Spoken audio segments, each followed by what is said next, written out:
then we actually picked the winners of the graduate team today to compete in our inter-college case competition. As for today, as most of you may know, we had the conference earlier in the morning under the topic of technology driven supply chain. And later on, we will have the inter-college case competition. So first of all, I'd like to say a big thank you to all of you for being part of this, for giving feedback to the student, and for judging our case competition for both yesterday and today. I mean, we really do appreciate your presence. Thank you so much. So this is just a quick overview of our agenda this afternoon. So first, we're going to have an opening remarks by George, Dr. George Kumar, and then a little bit background on the case itself, and then we're going to have the inter-college case competition, 6 teams in totals, and it's going to take approximately 2 hours. And then we're going to give you some time to do the scoring and the reviews, and then we're going to announce the winners. So next is going to be George, if you could come up and So I'd like to welcome you to this intercollegiate case competition and very much appreciate all the judging you are doing. It's greatly appreciated. Let me give you a little bit of history in terms of when I took over the center in 2011, everything was kind of going away. The managing director also left. And we have to start to refocus and think what we really wanted to achieve through the center. And we definitely, having Annabelle come on board, we said it has to be student focused because that's what we want to showcase for the industry as well as have the industry folks come and give us the opportunity to learn from them. So we started off slow. We organized a couple of successful conferences. And then last year was the first time we decided to have an internal case competition. So Annabelle wrote the case for that with one of our GAs, and it turned out to be a great success.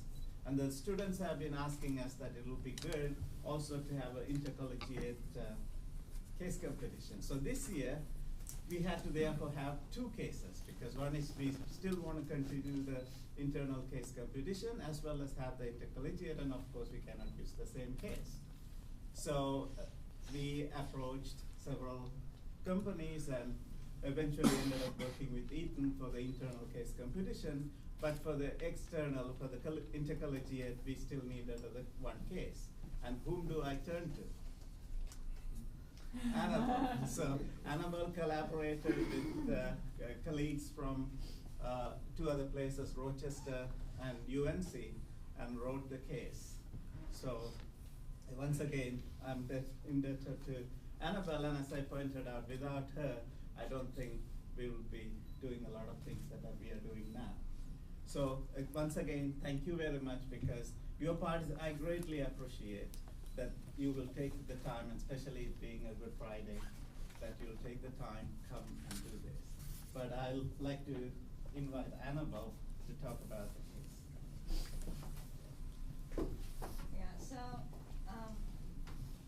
this is something, so I don't know if you have the chance to read the case, and this is probably something, it's not a usual supply chain case, but it is something probably will affect every one of us one day. This is based on some research work 2 of the colleagues from other university is doing, and because the industry is a little bit different from the traditional industry that we will be focusing on, so I just want to give you some quick background so that the first team is not at disadvantage, the Purdue team. What is the key issue here? Nursing home, so the industry we're looking at is nursing homes. And one of the issue with nurses in general in this country is they work long hours with a high variability in their hours of working. Specifically in nursing homes, you have this great problem of matching supply with demand that we face in our companies too.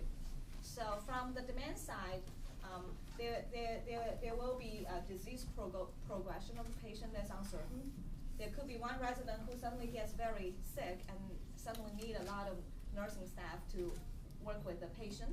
There could be some patient coming in post-surgery, try to recover, and you cannot predict.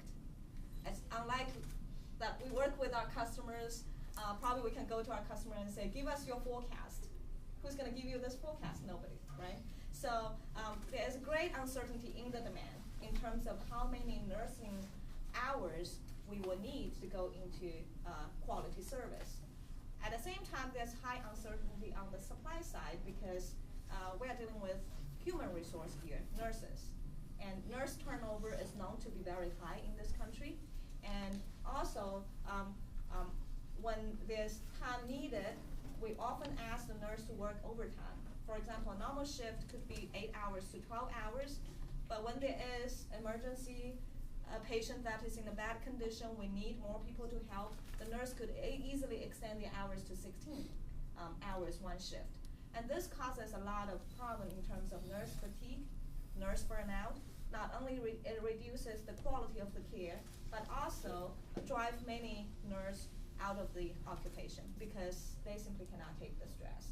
So for this reason, turnover ratio and retention has always been a problem in this industry. And the background of the case is that, in the past decade, this nurse burnout and nurse fatigue issue has gained nationwide attention. And there has been 16 states passing a new law on mandatory overtime for nurses. What it means is that you cannot ask the nurse to work more than 12 hours, and it restricts the longest hour per shift, and then you cannot ask the nurse to work overtime if they don't want to. Okay, so by law, so these restrictions were passed in 16 stations, but not yet in Indiana. And this particular nursing home we are talking about is made up Boilers nursing home, and they are facing this issue of, if the law is going to finally pass in Indiana, what is the impact on their day-to-day operations and their resource management?